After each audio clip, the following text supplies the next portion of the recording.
In recognition of Black History Month, tonight's Brief but Spectacular comes from historian Dinah Ramey Berry, who chairs the History Department at the University of Texas at Austin.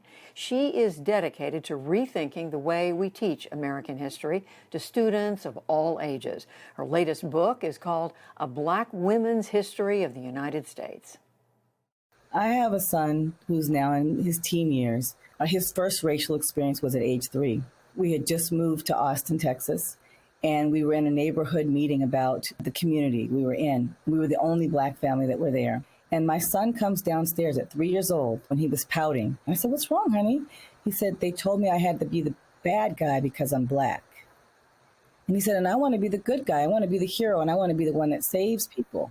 The mothers were frozen. They didn't even know what to say. It was totally uncomfortable for me after that. I didn't want to leave the meeting because I wanted my son to know that we're going to stand there, we're going to still be there, and that he can be who he wants to be.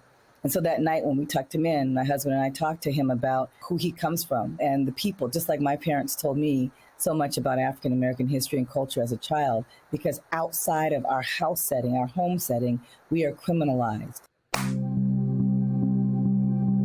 When I was growing up, African American history was literally one paragraph.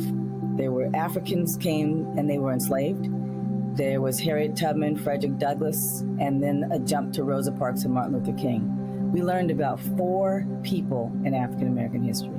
Now where I sit, and I know that 4 million people received their freedom, or took their freedom, or were granted their freedom, stole their freedom in 1865, and even before that moment. There's so many stories that we can understand about survival, about resilience, about pride, and about the African American experience in the United States that goes beyond those 4 great figures. Teaching Texas Slavery is a digital humanities project that I've been working on with a team of scholars for a number of years. And this project is a way to teach young children about the contributions of African Americans, to look at them in their eyes, to understand the humanity of the enslaved and their contributions to the state of Texas. In my work, I try to honor the voices and the experience of people who were enslaved because for so long in the historical literature, nobody asked them about how they experienced slavery. They talked about enslaved people by making them objects, but these were human beings. And for me, I think it's important to try to read and think about moments, historical moments from their perspectives. Kids can absolutely handle hard truths.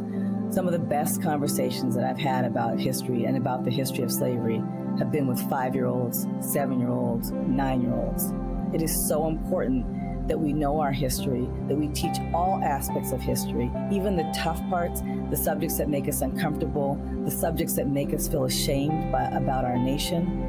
That's when we are in a place where we can move forward and grow and live in a realistic space, and students don't feel betrayed by high school education, by junior high school education, and by elementary school education. My name is Dinah Ramey Berry, and this is my brief but spectacular take on understanding the past to live a better future. And you can find all of our brief but spectacular segments online at pbs.org/newshour/brief.